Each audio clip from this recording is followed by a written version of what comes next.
এবার তোমাকে আমার হাত থেকে কে বাঁচাবে? সন্ধ্যা থেকে এ পর্যন্ত কম চালনি আমাকে। ঢোকিল রূপন্তী। দৃষ্টি ঘুরিয়ে দেখল চারপাশটা। অতপর হুট করে দৌড় লাগালো নিজ কক্ষের পানে। হকচকিয়ে উঠল বিভান। ব্যস্ত পায়ে সেও ছুট লাগালো মেয়েটার পিছু পিছু। তবে কক্ষ পর্যন্ত পৌঁছানোর পূর্বেই রূপন্তী দরজাটা আটকে দিয়েছে ঠাস করে। দাঁতে দাঁত চাপল বিভান। হাত উঁচিয়ে দরজায় ধাক্কা দিয়ে বলল, দরজা খোলো তাড়াতাড়ি, আমার কিন্তু মেজাজ গরম হচ্ছে। ভেতর থেকে রূপন্তী প্রায় সাথে সাথেই জবাব দিল, হোক গরম, আজ আর আমি দরজা খুলছি না। নিশ্চিত হয়ে বলছো তো কথাটা? শতভাগ। এরপরই বিভানের আওয়াজ করা থেমে গেল। আর দরজা ধাক্কালো না সে। একটু সময় অতিবাহিত হওয়ার পরও যখন কোনো শব্দ এলো না বাহির থেকে, তখন ভ্রু কুচকাল রূপন্তী। তবে কি বিভান চলে গেছে? দরজাটা একটু ফাঁকা করলো মেয়েটা। উকি মেরে দেখলো বাইরেরটা, না কাউকে তো দেখা যাচ্ছে না। তবুও আরেকটু সাবধান হওয়ার জন্য রূপন্তী চোখ ঘুরিয়ে এদিক ওদিক তাকালো। ঠিক তখনই একটা পুরুষালী হাত এসে স্থান করে নিল তার কাঁধে। কানের কাছে মুখ নিয়ে বলল, কাকে খুঁজছো? চমকালো রূপন্তী। খুলিজাটা কেঁপে উঠল তার। তৎক্ষণাৎ পেছন ফিরে তাকিয়ে দেখা পেল বিভানের। দরজা তো বন্ধ ছিল, তাহলে এলো কোথা থেকে এলো? রূপন্তীর হঠাৎ স্মরণে এলো বারান্দার দরজার কথা। বিভান তো রাতের আঁধারে প্রায় এই দরজা থেকেই কক্ষের ভেতরে ঢুকে আসতো। আজও তাহলে সেইভাবেই ঢুকেছে। সামনের দরজা বন্ধ করতে করতে বারান্দায় দরজার কথা তো ভুলেই বসেছিল মেয়েটা। চোখ বড় বড় করলো রূপন্তী। আঙুল তুলে বলল, আপনি আপনি বারান্দার দরজা থেকে এসেছেন? হ্যাঁ। এর মানে আমার সন্দেহ ঠিক ছিল। আপনি সেই লুচ্চ বুঝছিলেন যে আমার কক্ষে এসে প্রতি রাতে চরিত্রহীনের ন্যায় উকি দিতেন। বিভান হাত বাড়িয়ে হুট করে কোমর চেপে ধরে রূপন্তীর। ঠোঁট কামড়ে বলল, কথাটা অবশ্য ভুল বলো নি। তুমি আসার পর আমি চরিত্রহীন হয়েছি বটে, তাই তো চরিত্র ধরে রাখার জন্য বিয়ে করেছি তোমায়। এখন তুমি দায়িত্ব নিয়ে আমার চরিত্র শুধরে দাও। থামল বিভান। মেয়েটার পানি ঝুঁকে গিয়ে ফের বলল, এখন ছটফট দূরে চুমু খেয়ে আমার চরিত্র ঠিক করার প্রজেক্টে উদ্বোধন করো। রূপন্তী ভরকে গেল। এই লোকের তো দিন দিন উন্নতি ঘটছে। এই উন্নতি অবশ্য কোনো ভালো কর্মের নয়, এই উন্নতি নির্লজ্জতার। সে বদমাজাজি, গম্ভীর, প্রবল, ব্যক্তিত্ববোধ সম্পন্ন, কথায় কথায় ছেদ করে ওঠা লোকটা হঠাৎ এতটা নির্লজ্জ কিভাবে হলো? মেয়েটা চোখ বড় বড় করে বলল, আপনি তো এমন ছিলেন না বিমান ভাই, হঠাৎ এমন কেন হয়েছে? বিভান রূপন্তীকে একদম নিজের সাথে মিশিয়ে নিল। আলতোভাবে মেয়েটার গালে চুমু খেয়ে বলল, আমি আগে এমনই ছিলাম, শুধুমাত্র বিয়ে ব্যতীত নিজের স্বরূপ প্রকাশ করতে পারিনি। রূপন্তী ঢোক কিনল। এলোমেলো দৃষ্টি ফেলে বিভানকে সরিয়ে দিতে চাইল নিজের কক্ষ থেকে দূরে। দুই হাতে ছেলেটাকে ঠেলে দিয়ে বলল, দূরে সরুন, সবসময় এমন চিপকে থাকেন কেন? আমি তোমাকে বিয়ে করছি তো চিপকে থাকার জন্য। কথাটা বলেই বিভান ঝুঁকল রূপন্তীর পানে। গলার দিকে মুখ নিয়ে ঠোঁট দুটো উছালো চুমু খাওয়ার উদ্দেশ্যে। হৃৎস্পন্দন বাড়ল মেয়েটার। হাঁসফাঁস করে উঠল সাথে সাথে। দ্রুততার সাথে হাত বাড়িয়ে চেপে ধরল বিভানের ওষ্ঠদ্বর। ইতস্তত করে বলল, আপনার সাথে আমার কিছু কথা ছিল। বিভান সোজা হয়ে দাঁড়ালো। ভ্রু কুচকে শুধালো, কি কথা? আগে আমাকে ছাড়ুন, তারপর বলছি। বিভান ছেড়ে দিল রূপন্তীকে। ফের বলল, এবার বলো কি কথা। রূপন্তী সময় নিল একটু। আস্তে ধীরে বলল, আপনি আমাকে ভালোবেসে বিয়ে করেছেন নাকি অন্য কোনো কারণে করেছেন আমি ঠিক জানি না, তবে আমার তরফ থেকে যে আপনার প্রতি তীব্র কোনো অনুভূতি ছিল না তা আপনি বেশ ভালোভাবেই জানেন। আপনার তরফ থেকে হয়তো এটা ভালোবেসে বিয়ে ছিল, কিন্তু আমার তরফ থেকে এটা জোর জবরদস্তি করে, ভয় দেখিয়ে, চাপে ফেলে বিয়ে। থামল রূপন্তী। তপ্ত নিঃশ্বাস ফেলে ফের বলল, এখন যদিও এসব কথা বলে কোনো লাভ নেই, কারণ বিয়েটা যখন একবার হয়ে গেছে তখন এর থেকে বের হওয়ার আর কোনো উপায় নেই। তবে সব কিছু মেনে নেওয়ার জন্য, আপনাকে অনুভব করার জন্য, আপনার প্রতি হৃদয়ের গাঢ় অনুভূতি ঠাঁই দেওয়ার জন্য হলো আমার একটু সময় প্রয়োজন। তাছাড়া আমাদের বিয়ের ব্যাপারে এখনো জানে না কেউ। মা বাবা, দাদা দাদু জানতে পারলে কতটা কষ্ট পাবেন তা ভেবে আমি চিন্তিত থাকি সর্বদাই। এই চিন্তা, ইতস্তত বোধ, ভয়, লজ্জা, সংকোচ, সংশয় সবটা কাটিয়ে উঠে নিজেকে ঠিক করতে অন্তত আমার একটু সময় দিন। বিভান মনোযোগ দিয়ে শুনল সবটা। মেয়েটা ভুল কিছু বলেনি। সত্যিই জোর জবরদস্তি করে ভয় দেখিয়ে রূপন্তীকে বিয়ে করেছে সে। মেয়েটাকে সবটা মেনে নিতে, তাকে অনুভব করতে, তার সাথে মানিয়ে নিতে একটু সময় দেওয়া প্রয়োজন। এমনই সাধারণ একটা মেয়েও বিয়ের পর হুট করেই মানিয়ে নিতে পারে না। সেখানে রূপন্তীর সাথে তার সম্পর্ক ভালো ছিল না। শত্রু শত্রু খেলা থেকে একসময় বিয়ে করে বসলো।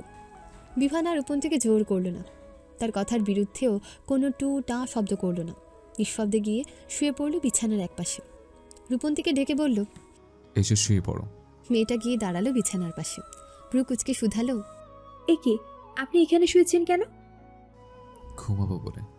তো আপনার রুমে গিয়ে ঘুমান না, আমার বিছানায় শুয়েছেন কেন? বিয়ের পর স্বামী স্ত্রী আলাদা কক্ষে আলাদা বিছানায় কখনো ঘুমায় শুনেছ? তাহলে আমরা আলাদা কেন ঘুমাবো? বিয়ে হয়েছে আমাদের। এখন তুমি তো আর আমার রুমে যাবে না, যেতে বললেও ছাদ করে উঠবে। তাই আর তোমার ছাদ করা পর্যন্ত না গিয়ে নিজেই এ রুমে চলে এসছে। বিভানের নির্লিপ্ত কণ্ঠস্বর।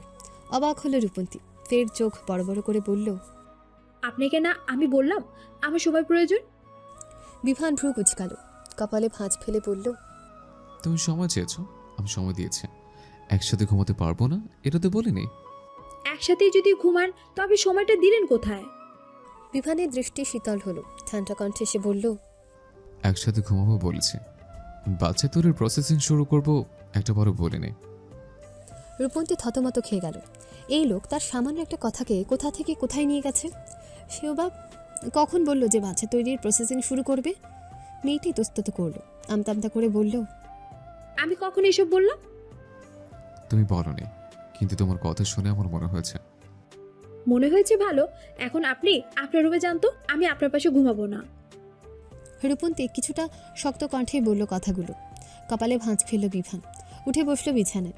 কিঞ্চিত সময় নিয়ে মেয়েটার দিকে তাকিয়ে থেকে হঠাৎ করে খপ করে ধরল তার একটা হাত। কিছু বুঝে ওঠার আগে টেনে শুয়ে দিল বিছানায়, অতঃপর নিজেও শুয়ে পড়ল তার পাশে। হকচকিয়ে উঠল রূপন্তী, ব্যস্ত হয়ে বলল, কি করছেন কি? ছাড়ুন আমাকে। বিভান ছাড়ল না। রূপন্তী নিজের শরীরের সমস্ত বল প্রয়োগে ঠেলে উঠে যেতে চাইল বিছানা থেকে, কিন্তু তার মতো মেয়ে কি আর একজন শক্তপোক্ত পুরুষের শক্তির সাথে পেরে ওঠে? কোথায় বিভানের শরীরে হাতির মতন শক্তি, আর কোথায় তার শরীরে পুঁটি মাছের শক্তি? রূপন্তী বিছানা থেকে ঠেলে উঠতে তো পারলই না, উল্টো বিভান শক্ত করে তাকে জাপটে ধরল নিজের সাথে। তাতে দাঁত পিষে বলল, একটু আগেই ভেবেছিলাম তুমি যতদিন না আমাকে মন থেকে মেনে নেবে ততদিনে আমিও তোমাকে আর স্পর্শ করব না। কিন্তু মাত্র কয়েক মুহূর্তের ব্যবধানে আমার সেই ভাবনায় তুমি জল ঠেলে দিলে। এখন তো তোমাকে সারাদিন স্পর্শ করব, প্রতি মুহূর্তে স্পর্শ করব। রূপন্তী নাকমুখ কুচকালো, মোড়ামুড়ি শুরু করল নিজেকে বিভানের বাঁধন থেকে ছাড়ানোর জন্য। চিবিয়ে চিবিয়ে বলল, ছাড়ুন আমাকে, আমার দম আটকে আসছে। বিভান ছাড়ল না, চোখ বন্ধ করে মুখ গুছল মেয়েটার ঘাড়ে। অতঃপর ঠান্ডা কণ্ঠে বলল, দম আটকে গেলেও এভাবেই থাকতে হবে তোমাকে। সুতরাং নড়াচড়া না করে নিচে ঘুমাও আর আমাকে ঘুমাতে দাও। রূপন্তী তবুও হার মানল না, নিজেকে মুক্ত করার চেষ্টা করে গেল প্রবলভাবে, কিন্তু শেষ পর্যন্ত ব্যর্থ সে। একটা সময় হতাশ হয়ে হাল ছেড়ে দিল মেয়েটা, চুপটি করে পড়ে রইল বিভানের বুকের সাথে। সময় গতিশীল, সময়ের এই গতিশীল ধারায় কেটে গেছে কয়েকটা দিন। এই দিনগুলোতে বিভান এবং রূপন্তীর সম্পর্কের উন্নতি হয়নি তেমন। রূপন্তী সেদিন রাতে সময় চেয়েছিল, বিভানও তাকে সময় দিয়েছে।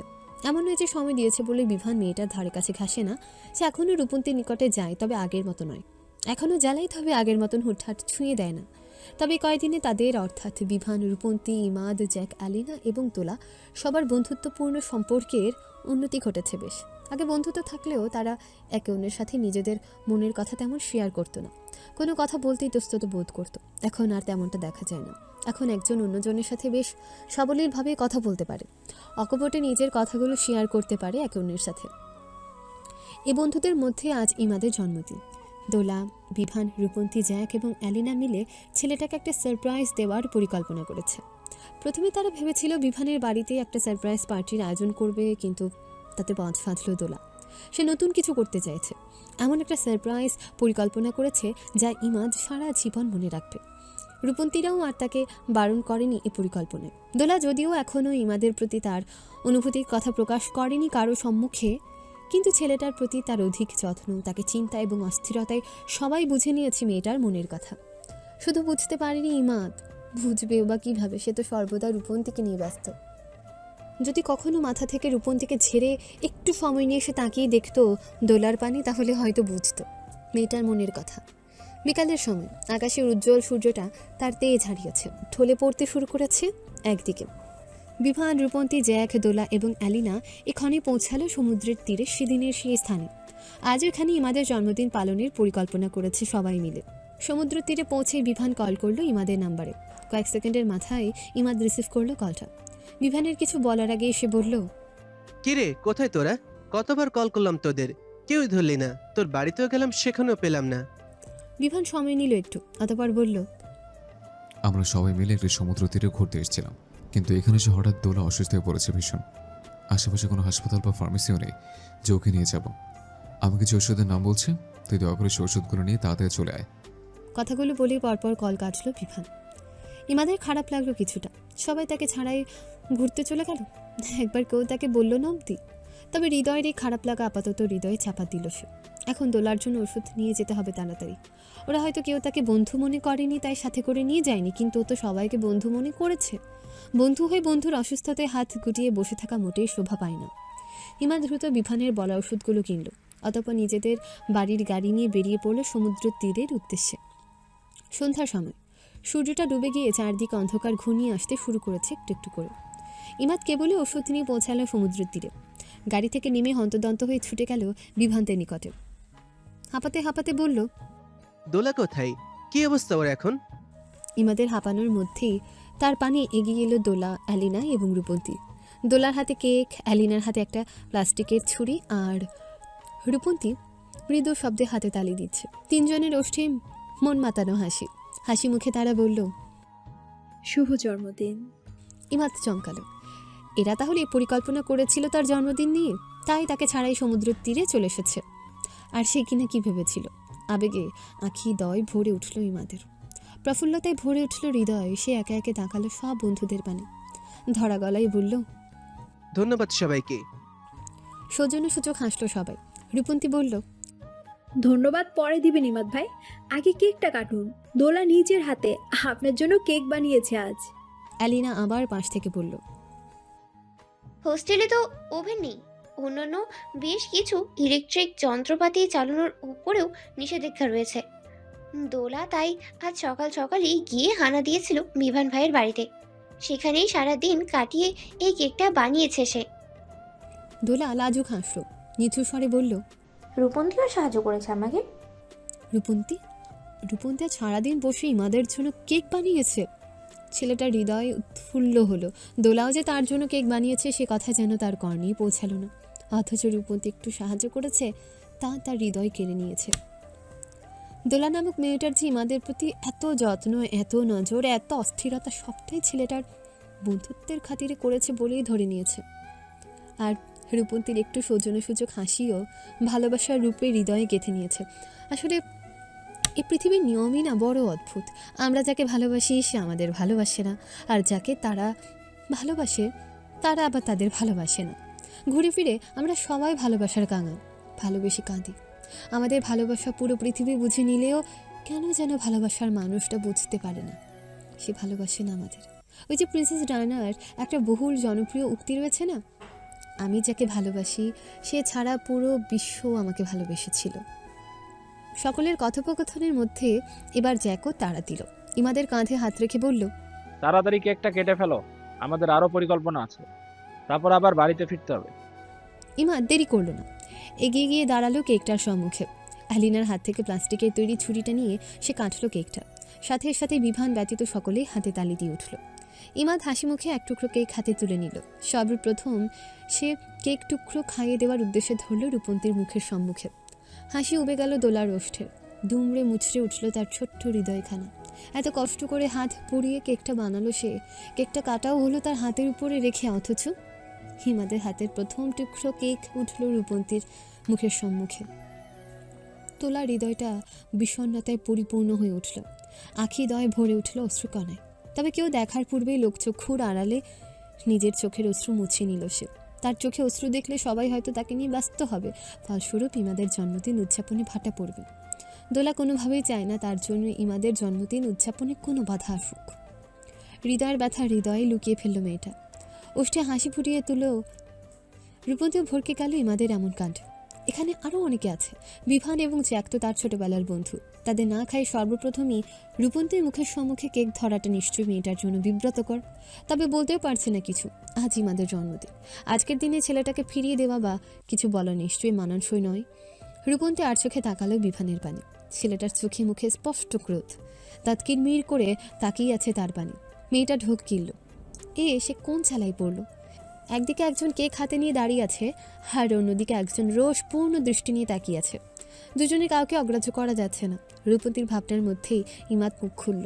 তাকে তাড়া দিয়ে বলল, কি হলো, কেকটা মুখে নাও। জোরপূর্বক হাসল রূপন্তী। বিভানের ক্রোধকে উপেক্ষা করে সে কেক খেলে ইমাদের হাত থেকে। ব্যাস হয়ে গেল। বিভানকার পাইকে ক্রোধে জ্বলে উঠল ছেলেটা। চোখ মুখ শক্ত হয়ে উঠল মুহূর্তে। এদিকে ইমাদও হাসি মুখে বাকিদের খাইয়ে দিতে শুরু করলো। কেক খাইয়ে দিয়েছে বললে ভুল হবে।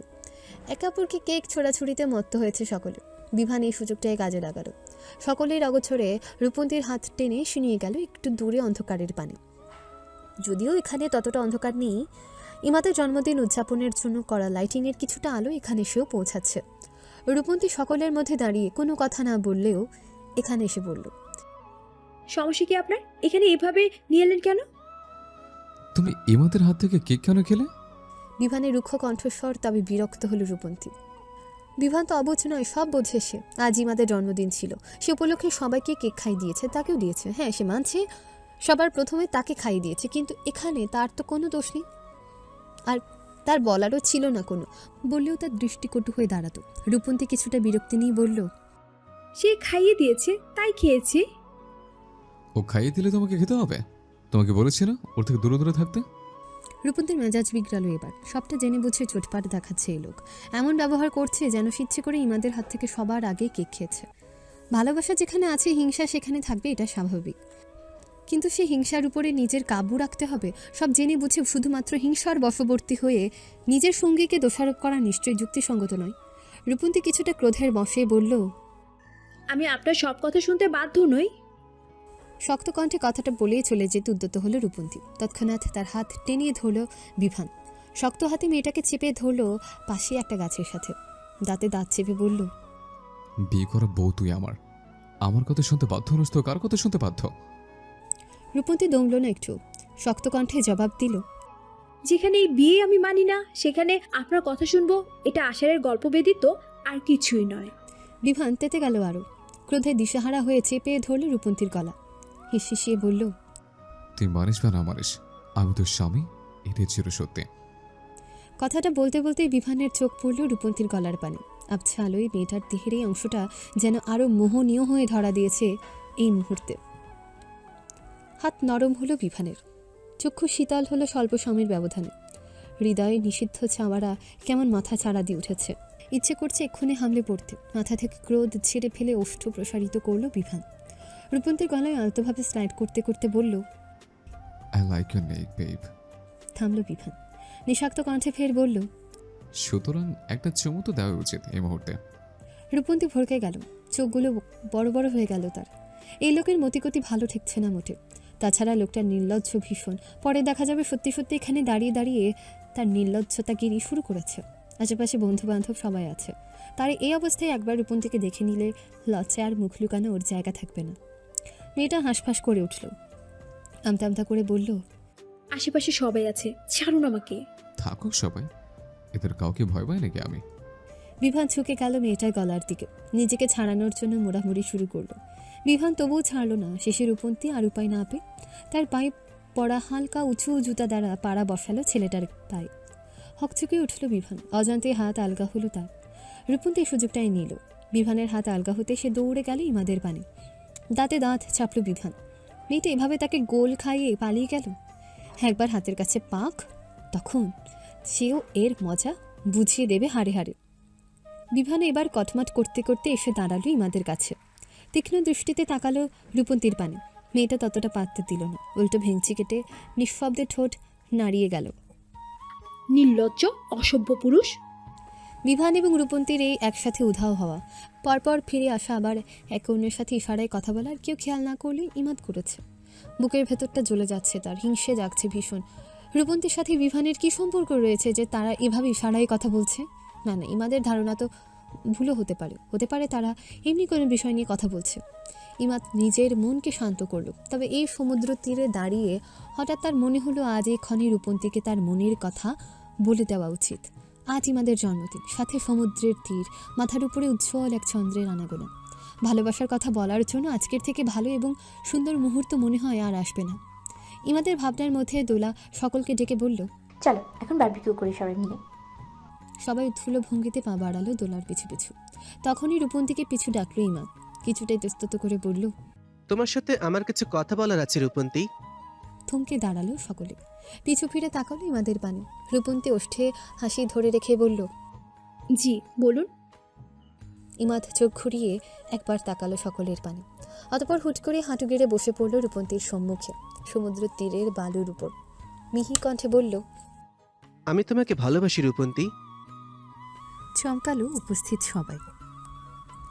ইমাদের যে রূপন্তীর প্রতি একটা দুর্বলতা ছিল তা সবাই তার ব্যবহারে মোটামুটি বুঝতে পেরেছিল আগে, কিন্তু তাই বলে যে আজকের এমন একটা দিনে সে মেয়েটাকে প্রেম নিবেদন করে বসবে তা বুঝতে পারেনি কেউই। জ্যাক এবং অ্যালিনা আর চোখে তাকালো দোলার পানে। ইমাদ না বুঝলেও তারা তো বুঝেছে মেয়েটা ইমাদকে ভালোবাসে। দোলার মুখশ্রী জুড়ে বিষাদের ছায়া। কোনো মেয়ের সম্মুখে দাঁড়িয়েই তার ভালোবাসার মানুষ অন্য কাউকে প্রেম নিবেদন করছে, এ নিশ্চয়ই সুখকর কোনো দৃশ্য নয়। মেয়েটার হৃদয়ে যেন ব্যথার তাণ্ডব উঠল। কষ্ট হচ্ছে ভীষণ, দাম আটকে আসতে চাইছে। চোখ জুড়ে দোলার আবির্ভাব ঘটল অশ্রুকণার। তবে ক্রোধে উন্মত্ত হলো বিভান। এতদিন রূপন্তীর সাথে সারাক্ষণ চিপকে থাকার চেষ্টা করেছে ইমাদ, শুধুমাত্র বন্ধুত্বের খাতিরে ছাড় দিয়েছে সে, কিন্তু আজ একদম প্রেম নিবেদন করে বসলো। তারই বউকে তার সম্মুখে প্রেম নিবেদন করছে, এত বড় সাহসের! বিভান রেগে মেগে গেল, তেড়ে যেতে নিল ছেলেটার পানে, কিন্তু রূপন্তী হাত টেনে আটকে দিল তাকে। বিষয়টা যখন তার সাথে ঘটেছে তখন উত্তরটাও তারই দেওয়া উচিত। বিভান উত্তর দিতে গিয়ে দেখা যাবে মারামারি লাগিয়ে দিয়েছে। এমনি লোকটা নাকের ডগায় ক্রোধ নাচানাচি করে সর্বদা। তারপর দেখা যাবে মারামারি করে বিষয়টা নিয়ে দুজনের সম্পর্ক নষ্ট। রূপন্তী চায় না তার কারণে ইমাদ এবং বিভানের সম্পর্ক নষ্ট হোক। সে ছোটবেলা থেকে দুজনের বন্ধু, তার উপরে আবার ভাই। তাছাড়া রূপন্তীর বিয়ে হয়েছে বিভানের সাথে। যেভাবেই বিয়েটা হোক না কেন, সে বিয়েটা মানুক বা না মানুক, বিভান তার স্বামী। রূপন্তী অবশ্য সময় নিয়ে প্রতিনিয়ত চেষ্টা করে যাচ্ছে নিজেকে সব কিছুর সাথে মানানোর, বিভানকে অনুভব করার, সম্পর্কটা মেনে নেওয়ার। হ্যাঁ, এটা ঠিক যে সে মাঝে মাঝে বিভানের উপর জেদ দেখায়, চড়াও হয়। তাই বলে এই নয় যে সে অন্য পুরুষের হাত ধরবে, তার সাথে মেলামেশা করবে, তাকে ঝুলিয়ে রাখবে কিংবা আশকারা দেবে। মেয়েটা যতটুকু রাগ, অভিমান, ভালোবাসা সে তার স্বামীর সম্মুখে দেখায়, অন্য কারো সম্মুখে নয়। এতদিন সব বুঝে ইমাদকে সে সরাসরি কিছু বলেনি, কারণ ইমাদ সরাসরিভাবে তাকে কিছু বলেনি।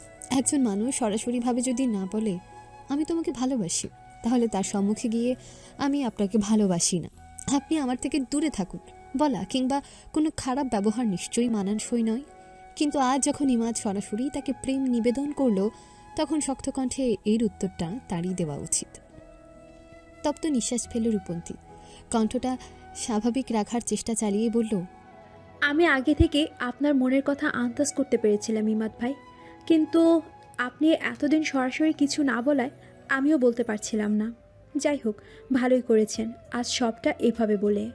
থামল রূপন্তী, ফের বলল, আমি আপনাকে ভালোবাসি না ইমাদ ভাই। একজন বন্ধু কিংবা ভাই ব্যতীত আমি আপনাকে কখনো অন্য কিছু মনে করিনি। ইমাদের হৃদয়টা দুমড়ে মুচড়ে উঠল।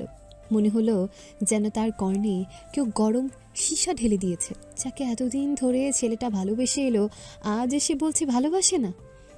ইমাদের হৃদয়ে চিনচিনে ব্যথার আবির্ভাব ঘটল। অসাড় হয়ে এলো শরীরটা। আহত স্বরে প্রশ্ন করল, কেন ভালোবাসো না আমায়? এই কেন এর কোনো উত্তর হয় না ইমাদ ভাই। ভালোবাসা একটা হৃদয় ঘটিত বিষয়, যার উপরে কারো কোনো হাত থাকে না। হৃদয় না চাইলে আমরা কাউকে হুট করে ভালোবাসতে পারি না, আবার ঘৃণাও করতে পারি না। ঠিক তেমন আপনার প্রতি আমার হৃদয়ে কখনো কোনো ভালোবাসা তৈরি হয়নি। ইমাদ মানতে পারল না রূপন্তীর কথা। অস্থির হয়ে উঠল সে। কিছুটা ব্যাকুল স্বরে বলল, মিথ্যা বলছো তুমি। তুমি আমাকে ভালোবাসো। আমি তোমার আচার আচরণ থেকে বুঝেছি তুমি আমাকে ভালোবাসো। আমি ঠিক জানি না আপনি আমার কোন আচার আচরণ দেখে বুঝে নিয়েছেন যে আমি আপনাকে ভালোবাসি। তবে আমার মনে হয় না আমি আপনার সাথে এমন কোনো আচরণ করেছি যা থেকে আপনার প্রতি আমার ভালোবাসাকে ইঙ্গিত করবে। আমি আপনার সাথেও যেমন ব্যবহার করেছি, জ্যাক ভাই, দোলা, এলিনার সাথেও ঠিক তেমন ব্যবহারই করেছি। কই, জ্যাক ভাইয়ের তো কখনো মনে হয়নি আমি তাকে ভালোবাসি। আপনি সম্ভবত আমাকে নিয়ে একটু বেশি ভেবে ফেলেছেন। আমার সৌজন্যবোধ এবং কৃতজ্ঞতা বোধকে আপনি ভালোবাসার রূপে ধরে নিয়েছেন। তাই আজ সবার সামনে বেশ পরিষ্কারভাবে আপনাকে বলে দিতে চাই, আমি আপনাকে ভালোবাসি না। তাছাড়া এইটুকু বলে থামল রূপন্তী। কপালে কিঞ্চিত ভাঁজ পড়ল ইমাদের। ধীর কণ্ঠে প্রশ্ন করল, তাছাড়া কি? একটু সময় নিল মেয়েটা। ফোঁস করে একটা নিঃশ্বাস ফেলে বলল, তাছাড়া আমি বিবাহিত, আমার জলজান্ত একটা স্বামী আছে। চমকালো সকলে। রূপন্তীর আকস্মিক কথাটা যেন বিস্ফোরণ ঘটালো দোলা, জ্যাক এবং অ্যালিনার মধ্যে। রূপন্তী বিবাহিত? কে তার স্বামী? আর এতদিন মেয়েটার সাথে থেকেও তারা কেউ ধরতে পারল না ও বিবাহিত। তবে খুশি হলো বিভান, প্রফুল্লতায় ভরে গেল তার হৃদয়। যাক, তার বউ অবশেষে তার পরিচয়টা সবার সম্মুখে এনেছে, তাদের বিয়ের কথাটা জানিয়েছে সবাইকে। কিন্তু ইমাদ বিশ্বাস করতে পারল না রূপন্তীর কথা। মনে হলো মেয়েটা মিথ্যে বলছে। ইমাদ জোরে জোরে নিঃশ্বাস নিল কয়েকটা, ফের কিছুটা অস্থির কণ্ঠে বলল, তুমি মিথ্যা কথা বলছো তাই না? হোস্টেলের সিটের জন্য তোমার কাগজপত্র জমা দিয়ে আসার সময় আমি সেখানে স্পষ্ট দেখেছি অবিবাহিত লেখা। তাহলে এখন কিভাবে বিবাহিত হলে তুমি? রূপন্তী কপাল কুঁচকাল, ঠান্ডা কণ্ঠে বলল, আপনাকে মিথ্যে বলে আমার লাভ কি ইমাদ ভাই? না আমি আপনাকে ভালোবাসি, আর না বন্ধু ব্যতীত অন্য কিছু মনে করি। তাই এ বিষয়ে অন্তত আমি আপনাকে মিথ্যে বলে ঝুলিয়ে রাখবো না। আর আমার বিয়ে মাত্র কয়েকদিন আগেই হয়েছে, হোস্টেল থেকে ফেরার পর। ইমাদের হৃদয়ে সন্দেহ জন্মালো। বিভানের পানে একবার তাকিয়ে ব্যস্ত হয়ে প্রশ্ন করল, তোমার স্বামী কে? কাকে বিয়ে করেছো তুমি? রূপন্তী উত্তর দেবে তার আগেই পাশ থেকে উত্তর দিল বিভান। গম্ভীর কণ্ঠে বলল, তুই একটু আগে চারদিকে তাকিয়েছিস, তার সাথেই ওর বিয়ে হয়েছে, অর্থাৎ আমি ওর স্বামী। আরেকটা বিস্ফোরণ। এতক্ষণ তো যেমন একটা পর্যায়ে ছিল, কিন্তু এখন তো সব অবাকের পর্যায়েও ছাড়িয়ে যাচ্ছে। বিভান বিয়ে করেছে, তাও রূপন্তীকে। দুজন না শত্রু ছিল, সারা দিন ঝগড়া করত, আর বিয়েও বা কখন করলো এ দুজন? তারা কিছু টের কেন পেল না? জ্যাক নিঃশব্দে এসে দাঁড়ালো বিভানের গা ঘেঁষে। কণ্ঠ খাদে নামিয়ে ইংরেজি বাক্যে বলল, এত বড় অঘটনটা ঘটালি কখন তুই? আমাদের জানালিও না একবার।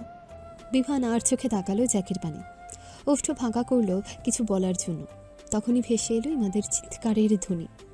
ছেলেটা এগিয়ে এলো রূপন্তীর পানে, মেয়েটার দুই বাহু চেপে বেশ চেঁচিয়ে বলল, এটা হতে পারে না।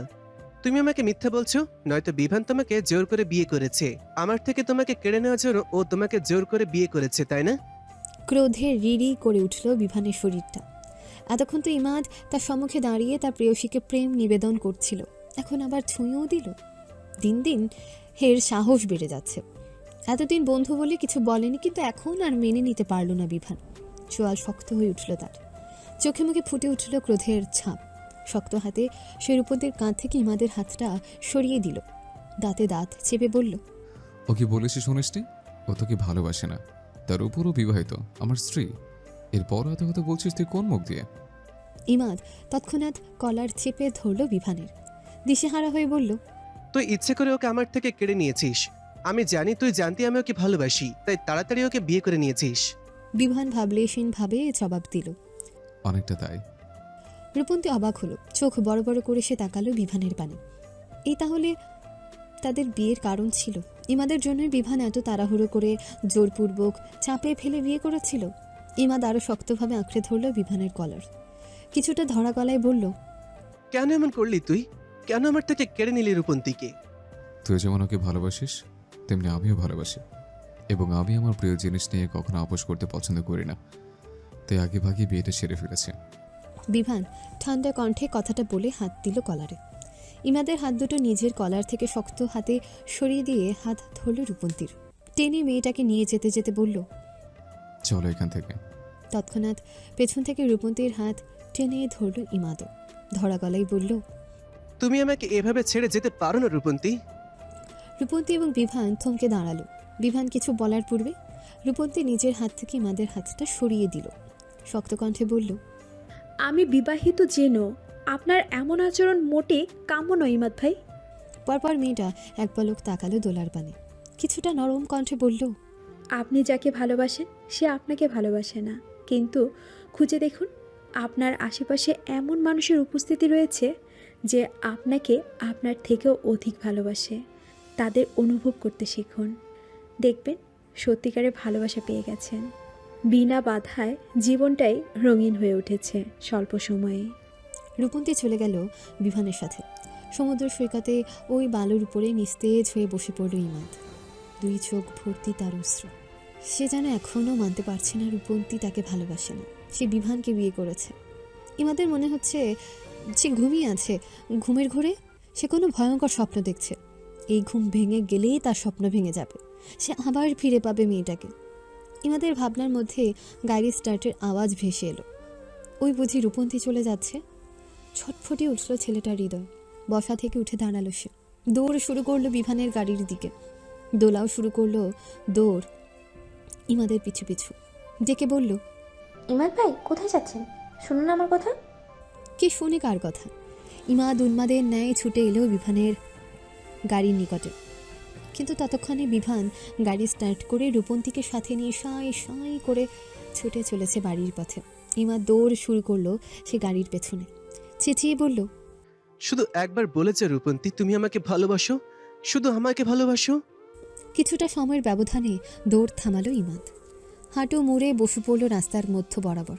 রূপন্তীদের গাড়িটাই তো মধ্যে অনেকটা দূরে চলে গেছে, এখন আর দৌড়ে ধরাও সম্ভব না। ইমাদের চোখ জোড়া ভরে উঠল, হৃদয় কড়া নাড়ল। এই গাড়িটা যেভাবে তার সম্মুখ থেকে একটু একটু করে দূরে চলে গিয়েছে, রূপন্তীও ঠিক এইভাবেই গাড়ির নেই তার থেকে এতদিন ধরে একটু একটু করে দূরত্ব বাড়িয়েছে।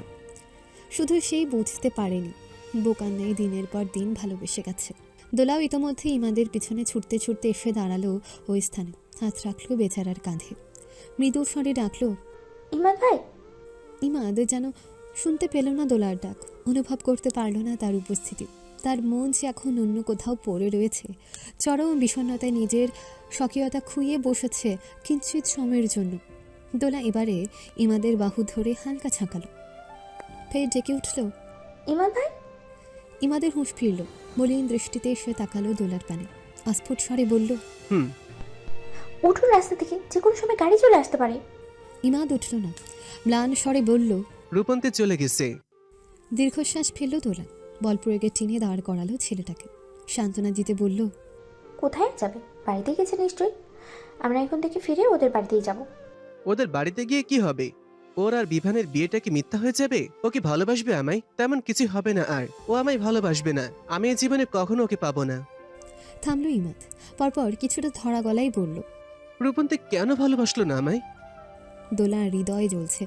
নিজের ভালোবাসার পুরুষের কণ্ঠ থেকে অন্য নারীর জন্য এত বিষাদ, এত ভালোবাসা, এত হাহাকার সহ্য হচ্ছে না তার কিছুতে।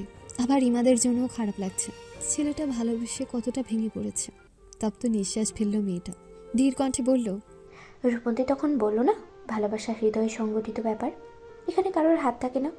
হয়তো ওর হৃদয়ের সৃষ্টিকর্তা আপনার জন্য ভালোবাসা সৃষ্টি করেনি এখনো। ও আপনাকে কখনো অন্য নজরে দেখতে পারেনি। আর সবচেয়ে বড় কথা, ও আপনার ভাগ্যে ছিলই না। সৃষ্টিকর্তা কেন রূপন্তীকে আমার ভাগ্যে লিখলেন না দোলা? ইমাদের ধরা গলা। দোলার আর সহ্য করতে কষ্ট হলো, তবু নিজেকে সামলে সে বলল, তার সৃষ্টিকর্তাই ভালো জানেন।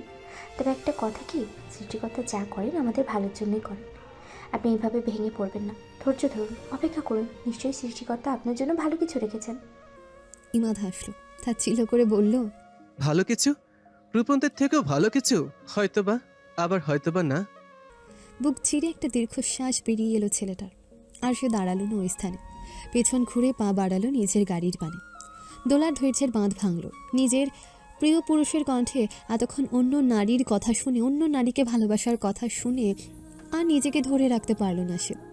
নিজের মনের কথা আর চেপে রাখতে পারল না, এক প্রকার চেঁচিয়ে বলে উঠল, আমি আপনাকে ভালোবাসি। ইমাদ থমকে দাঁড়ালো। দোলা তাকে ভালোবাসে?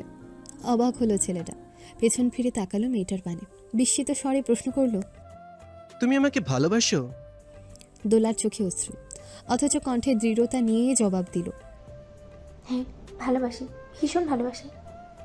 ইমাদ ফের চমকাতে গিয়েও চমকালো না। একে একে স্মরণে এলো সর্বদা মেয়েটা তার পাশে পাশে থাকতো, তার জন্য অস্থির হতো, তার একটু বেশি যত্ন নিত। অথচ সে কতটা বোকা ছিল। সে ভেবেছিল এসবই দোলা বন্ধুত্বের খাতিরে করেছে, যেমনটা তার ক্ষেত্রে রূপন্তী ভেবেছে। তার ভালোবেসে সাহায্য যত্ন পাশে থাকাকে মেয়েটা ধরে নিয়েছিল বন্ধুত্বের খাতিরে করা। এটাকেই বোধ হয় প্রকৃতির প্রতিশোধ বলেছে। সে ঠিক যেমনটা দোলার সাথে করেছে, রূপন্তীও তার সাথে ঠিক তেমনটাই করেছে। ইমাদের দৃষ্টি শীতল হলো। ঠান্ডা স্বরে সে বলল, আমি জানি না তুমি আমাকে কবে থেকে ভালোবাসো কিংবা কেন ভালোবাসো, কিন্তু এতক্ষণ যা যা ঘটেছে সবটা তোমার চোখের সম্মুখেই ঘটেছে। তুমি সবটা দেখেছো এবং বুঝেছো। তুমি এতটুকু নিশ্চয়ই ভালোভাবে বুঝেছো আমি রূপন্তীকে ভালোবাসি। আমি এরপর আর সরাসরিভাবে তোমাকে কোনো উত্তর দিতে চাইছি না, কারণ ভালোবাসার মানুষের কণ্ঠ থেকে নাবোধক উত্তরটা কষ্টদায়ক এবং যন্ত্রণাদায়ক তা আমি বুঝি। আমি তোমাকে আমার মতে সে যন্ত্রণায় সামিল করতে চাইছি না। ইমাদ আবার পিছু ঘুরল, পা বাড়ালো গাড়ির পানে। তখনই দোলা পেছন থেকে বলল, কিন্তু রূপন্দি তো আপনাকে ভালোবাসে না।